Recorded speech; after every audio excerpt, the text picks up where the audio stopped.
Have you ever felt a desire so deep, so primal, that it scared you?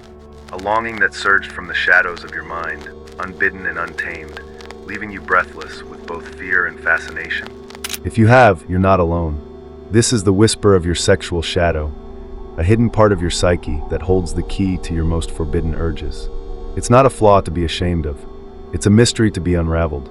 The sexual shadow is a piece of what Carl Jung called the shadow, the unconscious vault where we lock away our repressed instincts, our wildest impulses, our deepest secrets.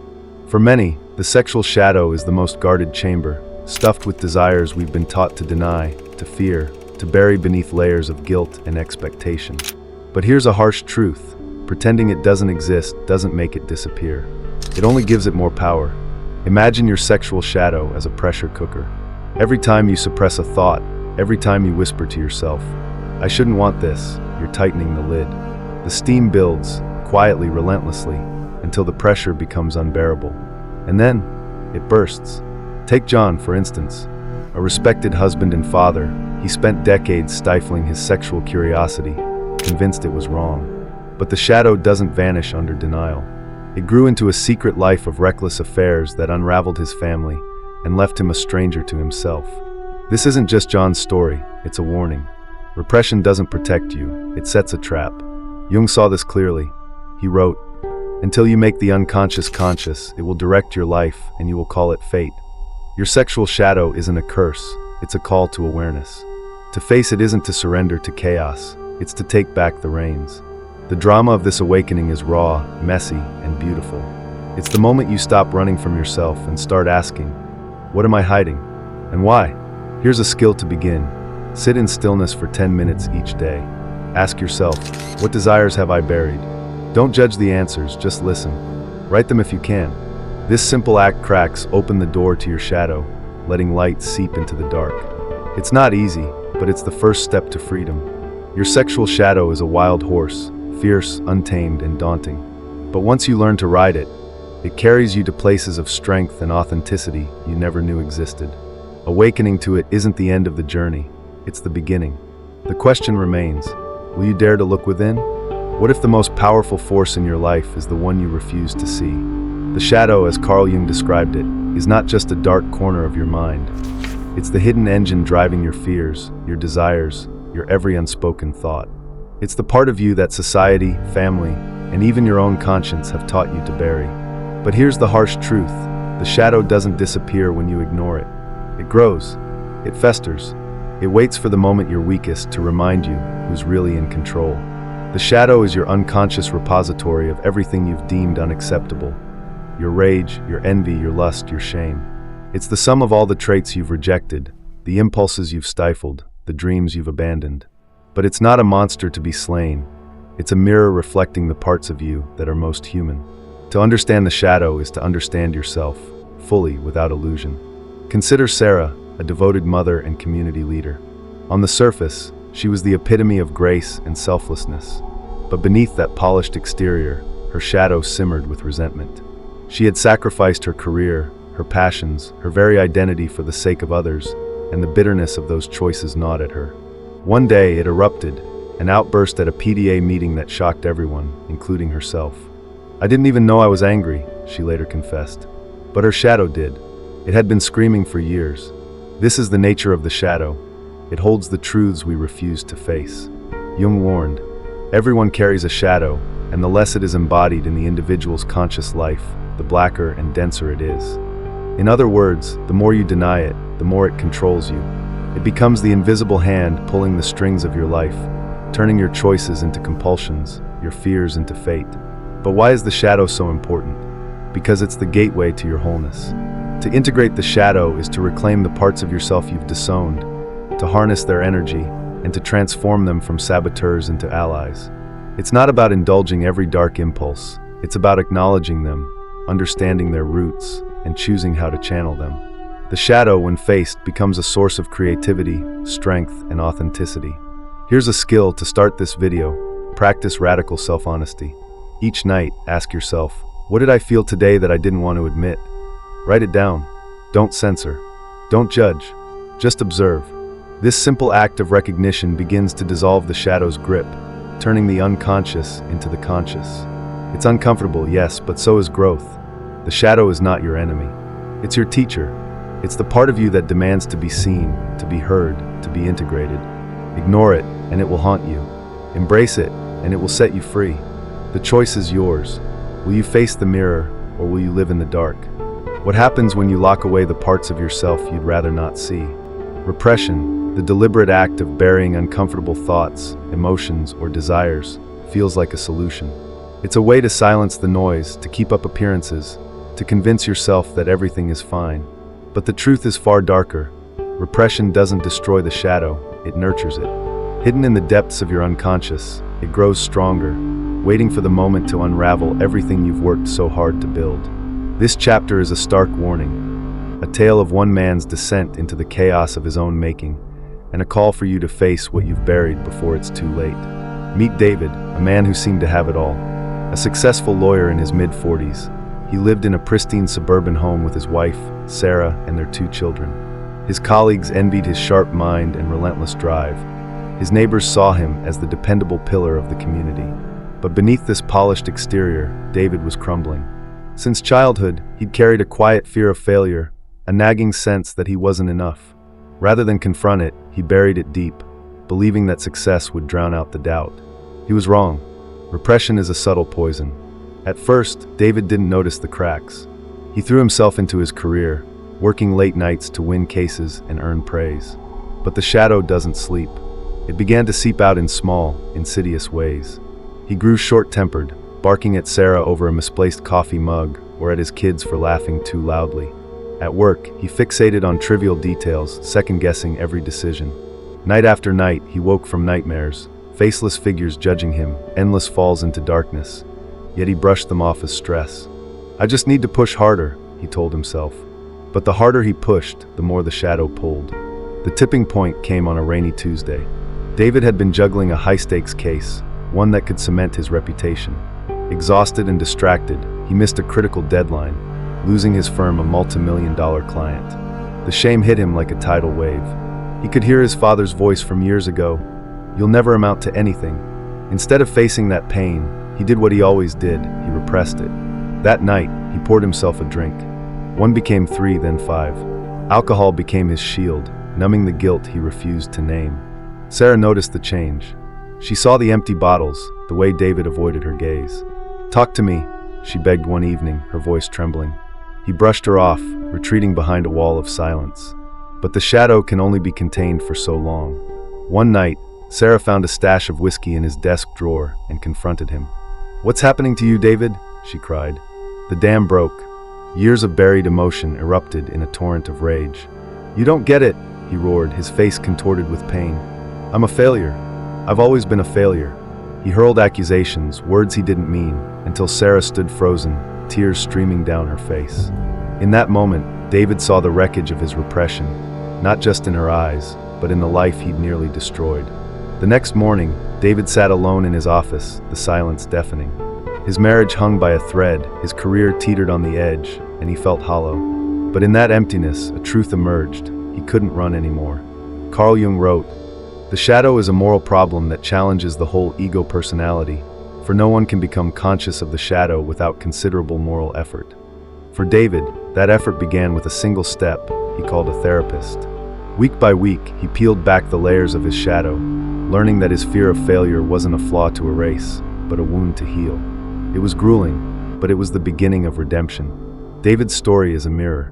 Have you ever worn a mask like his, hiding your pain behind a smile? What might happen if you keep pushing it down? Repression promises safety, but it delivers ruin. The shadow doesn't vanish, it waits. And when it strikes, it takes no prisoners. Here's a way to start facing your own shadow. Try shadow work. One simple exercise is journaling. Take a moment each day to write about a time you felt ashamed or afraid. Don't hold back, let the words flow. Then ask yourself, what was I trying to hide? This isn't about judgment, it's about understanding. Over time, you'll see your shadow not as a threat, but as a teacher. Repression is a gamble you can't win. It's the easy road that leads to a cliff. The only way out is through, facing your shadow, embracing it, integrating it. It's not a quick fix, it's a journey, but it's the path to a life that's real, not a facade. David learned this the hard way.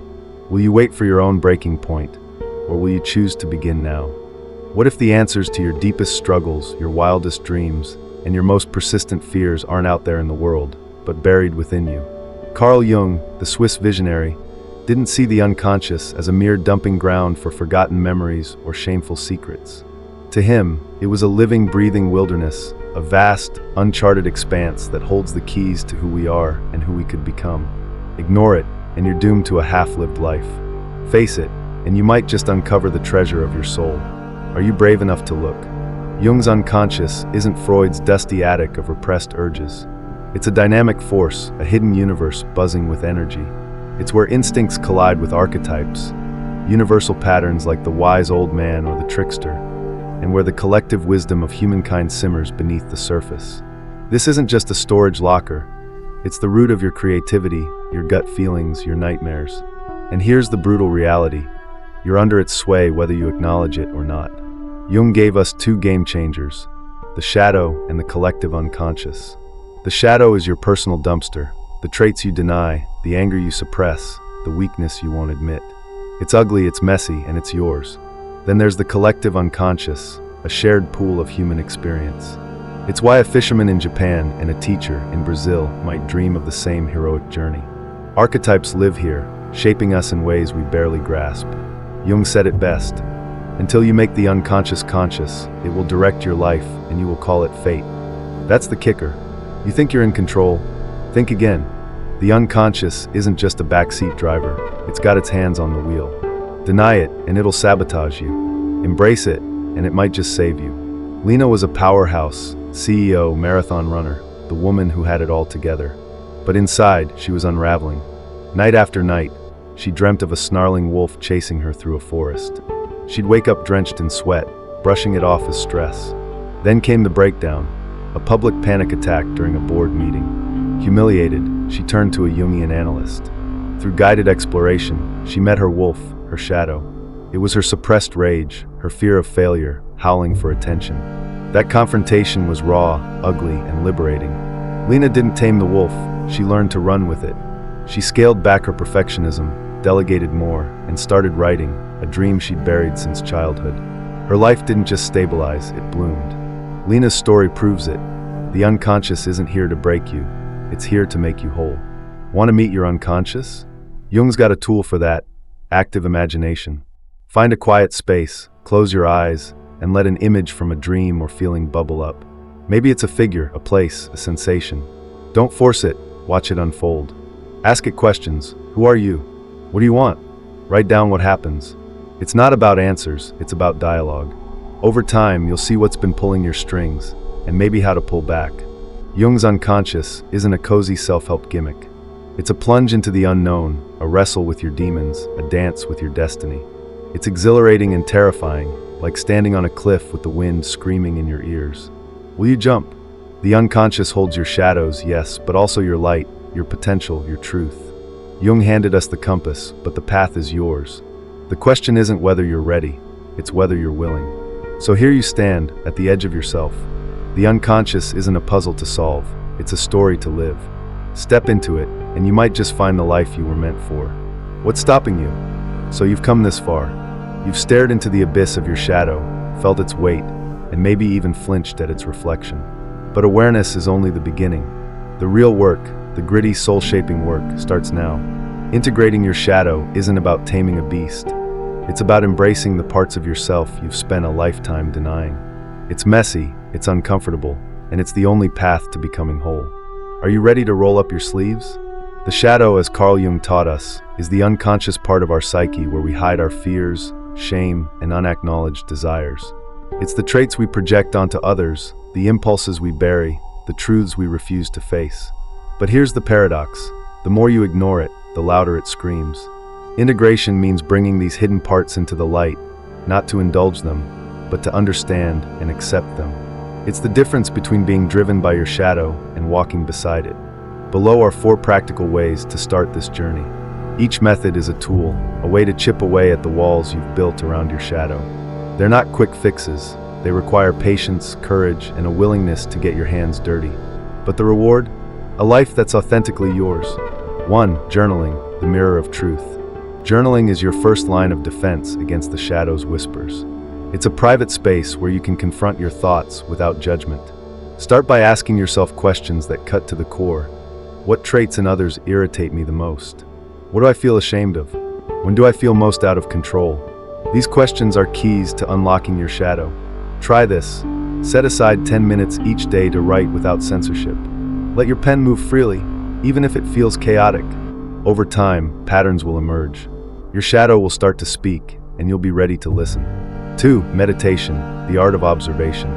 Meditation isn't about escaping your thoughts. It's about facing them head-on. In the stillness, your shadow has nowhere to hide. Mindfulness meditation, in particular, teaches you to observe your emotions and impulses without reacting. It's like holding a lantern in the dark corners of your mind. Try this. Start with 5 minutes of mindfulness meditation each morning. Focus on your breath, and when thoughts arise, label them without judgment. Fear, anger, shame. Don't try to change them, just witness. Over time, you'll see your shadow not as an enemy, but as a part of you that needs attention. 3. Therapy, the guided journey. Sometimes, the shadow is too tangled to unravel alone. That's where therapy comes in. A skilled therapist, especially one trained in Jungian analysis or depth psychology, can help you navigate the labyrinth of your unconscious. They provide a safe space to explore your darkest corners, offering insights and tools to integrate what you find. Try this. If therapy feels daunting, start small. Look for a therapist who resonates with you, even if it's just for a few sessions. Ask yourself, what's the one thing I'm afraid to say out loud? That's where the work begins. 4. Creative expression, the shadow's playground. Art, music, writing. Creativity is the shadow's native tongue. It allows you to externalize what words can't capture, to give form to the formless. When you create from your shadow, you're not just expressing, you're transforming. Consider Frida Kahlo, whose paintings were raw, visceral explorations of her pain and passion. She didn't shy away from her shadow. She painted it, bled it onto the canvas. Her art wasn't just therapy, it was alchemy, turning suffering into beauty. You don't need to be a master artist to do the same. The act of creation itself is the magic. Try this. Choose a medium that calls to you: drawing, writing, even dance. Set aside 20 minutes to create something that represents your shadow. Don't aim for perfection, aim for honesty. Ask, what does my shadow look like? What does it want to say? Let it speak through your hands. Let's be real. Integrating your shadow isn't a weekend project. It's a lifelong dance, and it can hurt like hell. You'll face resistance. Your ego will fight to keep things as they are. You might feel shame, fear, or even grief as you uncover parts of yourself you've long denied. But here's the truth. The pain of integration is nothing compared to the pain of living a lie. Jung said it best. There is no coming to consciousness without pain. But on the other side of that pain is freedom. The freedom to be whole, to live without the constant hum of denial. The freedom to create, to love, to lead from a place of authenticity. So, how do you stay the course? Start small. Celebrate the tiny victories, a moment of self-compassion, a truth spoken aloud. Surround yourself with people who support your growth, not your comfort. And remember, you're not alone. Every human being wrestles with their shadow. The difference is, you're choosing to face it. Your shadow isn't a curse, it's a gift. It holds the parts of you that the world needs, the parts that make you human. Integrating it isn't about becoming perfect, it's about becoming real. So pick a method, any method, and start today. Write that first journal entry, sit in silence for 5 minutes, schedule that therapy session, or pick up a paintbrush. The tools are here. The question is, will you use them? The journey to wholeness begins with a single step. Take it now, and watch your life transform. What if the key to your freedom lies not in changing who you are, but in accepting it? For too long, you've been at war with yourself, wrestling with the parts you've labeled unworthy or shameful. These are your shadows, the hidden desires, fears, and flaws you've buried deep, hoping they'd vanish. But they don't. They linger, shaping you in ways you might not even see. Self-acceptance is the way out. It's not about loving every flaw, it's about owning every piece of yourself, shadow included. In that act, you find a liberation that unshackles you from inner conflict and opens the door to a fuller life. Self-acceptance, in the realm of shadow work, is about facing the parts of yourself you've pushed away. The shadow holds your anger, your jealousy, your insecurities, everything you've deemed unfit for the world. Denying it doesn't make it disappear, it gives it silent power over you. Accepting it means shining a light on those corners, not to indulge them, but to understand them. It's about saying, yes, this is me too, and letting that truth settle. Picture your mind as a vast tapestry. Every thread, bright or dark, belongs there. Rip out the dark ones, and the whole thing unravels. Self-acceptance weaves them back in, creating a stronger, more honest fabric. It's not about perfection, it's about wholeness. This shift frees you from a heavy burden. Repression is like dragging a chain behind you, its weight growing with every step. Acceptance cuts it loose. You stand taller, move lighter, and finally feel like yourself. When you stop fighting your shadow, you reclaim the energy spent hiding it. No more masks, no more pretending, just you raw and real. It's like a bird escaping a cage, wings spreading wide for the first time. That's the freedom self-acceptance brings, the chance to soar as your true self, unburdened by shame or fear. Carl Jung put it best, I'd rather be whole than good. Society demands goodness, polished, flawless, acceptable. But Jung saw that true strength lies in wholeness, in embracing the messy, shadowed parts. Chasing good splits you apart, seeking whole brings you together. It's a quiet rebellion against a world that fears the dark. Denying your shadow is a slow suffocation. It's the dread of exposure, the ache of not being enough, the fatigue of playing a role. You're a prisoner, locked in by your own hands. Every day the walls close in tighter, fear, shame, exhaustion. Then comes acceptance. It's a gasp of air after holding your breath too long. The walls crumble and light floods in. You're not perfect, but you're real. And in that realness, there's peace, even joy. You see yourself clearly, maybe for the first time, and it's enough. Try this. Every morning, face a mirror and say, I accept you just as you are. It's simple, but don't underestimate it. At first, it might feel forced, your reflection staring back skeptically. Keep going. Words have power, they sink in, shift you. Soon, you'll mean it, and that's when the change begins. Self-acceptance ripples outward. Emily, once quick to judge, softened as she embraced her own flaws. She listened more, criticized less. Her friends felt it, conversations deepened, trust grew. In love, it's the same. When you stop hiding, you invite closeness.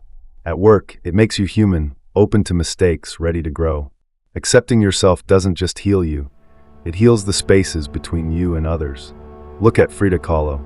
A bus crash shattered her body, but she didn't let it break her spirit. She painted her pain, her scars, her grief, her defiance, unapologetically. With her unibrow and bold colors, she rejected pretty for real. Her art screams self-acceptance, turning shadow into strength. She didn't just survive, she became a legend by owning every piece of herself. What if we all accepted our shadows? Less pretense, more truth. A world where people create, connect, and thrive as themselves. Your acceptance sparks that. It's a quiet revolution. When you live it, others follow. One freed soul inspires another. It's not easy. Your mind will fight back, clinging to old shame. Some days, the shadow looms too large, too ugly. You'll falter, judge yourself, hide again. That's normal. This isn't a race, it's a practice. Lean on others, friends, books, mentors. Be patient. Every step counts. So start now. Stand at that mirror. Say it. I accept you. It's small, but it's mighty. Liberation waits on the other side. Not a finish line, but a beginning. Will you step into it?